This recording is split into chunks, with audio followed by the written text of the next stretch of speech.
Hello everyone, আমি সুপ্রিয়া। আমার নতুন একটা ব্লগের সবাইকে ওয়েলকাম। আজকের ভিডিওটা ছিল 21শে ফেব্রুয়ারি বুধবার, আমার জন্মদিন। তো সবাই আমাকে অনেক অনেক আশীর্বাদ করো, অনেক অনেক ভালোবাসা দিও আমার জন্মদিনে।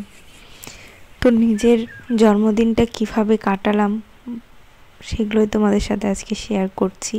সেরমভাবে কোনো কিছুই করিনি। তো যাই হোক বন্ধুরা, সকাল সকাল আমাকে দেখো বাজার করে এনে দিয়েছে দুধ, চাল, পায়েস রান্নার জন্য। জন্মদিন বলে কথা। ও রান্না করতে চেয়েছিল কিন্তু একটা কাজ পড়ে গেছে, সেই জন্য ও রান্না করতে পারিনি। ও বলেছিল যে আজকে তোমাকে আমি পায়েস রান্না করে খাওয়াবো। আর মাও বলছিল আই বাড়িতে, আমি গেলাম না কারণ ও আজকে ছুটি নিয়েছে দোকান, আমার জন্মদিন বলে। তো সেখানে আমি কি করে আজকে ওকে ছাড়া যাব আমাদের বাড়ি, সেই জন্য ওকে ছাড়া বলতে ওকে নিয়ে যেতাম, কিন্তু তবুও দুজনে একসাথে থাকবো, এই জন্যই আরও যাওয়া হয়নি।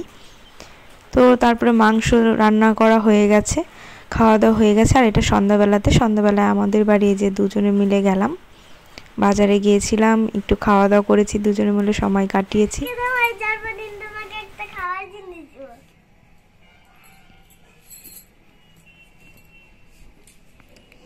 দেখো,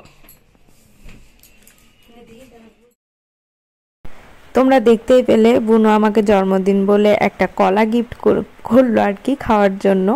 ফ্রিজ থেকে নতুন ফ্রিজ নিয়েছে আজকে আমার কাকারা। তো সেই জন্য ওই ফ্রিজ থেকে কলা ছিল, সেই কলাটা বের করে আমাকে দিল জন্মদিন বলে। ছোট বাচ্চা যেটুকু পারুক এইভাবে তো দিয়েছে, এটাই অনেক। আর এখানে ও একটু আর্ট করে দিচ্ছিল বুনুকে। বুনু বলছিল জামাইবাবু তুমি একটা ঘর আঁকিয়ে দাও, বাড়ি আঁকিয়ে দাও, এইসব বলছিল। তো ও বলছে দে আমি আঁকাচ্ছি। তো এই যে দেখো বসে বসে আঁকাচ্ছে, আর ও কীভাবে দেখো গালে হাত দিয়ে পাকা বুড়ির মতো দেখছে। তারপরে আসার পথে দেখো একটা কেকের প্যাকেট নিয়ে এসেছে, মানে নিয়ে আসার পরে যে বাড়িতে এসে দুজনে মিলে খেলাম। সেটা এরকমভাবে না যে কাটাকাটি করতে হবে, কাটতে হবে, সেগুলো কোনো কিছু না। এখন অনেকটাই বড় হয়ে গেছি দুজনাই, সেই জন্য আর এইসব করলাম না। কারণ সামনে অ্যানিভার্সারিতে করেছি, কেক কাটিং হাবিজাবি করা হয়েছে। এই আমার জন্মদিন, তারপর ওর জন্মদিন, ভালো মন্দ খেলাম, জাস্ট এইটুকুই।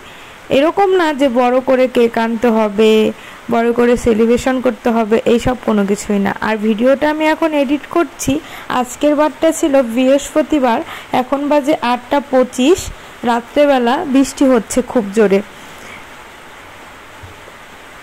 কি আর বলবো, এইরকম টাইমে বৃষ্টি হতে হয়। আর এই ভিডিওটা ছিল বৃহস্পতিবার দিন সকালে, শর্ট ভিডিও করেছিলাম, তোমাদের সাথে শেয়ার করলাম। এটা আমি বাড়িতে এসেছিলাম, মা দেখো খেতে দিয়েছে। আর ডাল ছিল, সোয়াবিন ছিল এর মধ্যে। তো ভিডিওটা ছিল এই পর্যন্তই। ভালো লাগলো অবশ্যই লাইক কমেন্ট শেয়ার করো। আবার দেখা হচ্ছে নেক্সট ব্লগে। ততক্ষণ তোমরা ভালো থাকো, সুস্থ থাকো।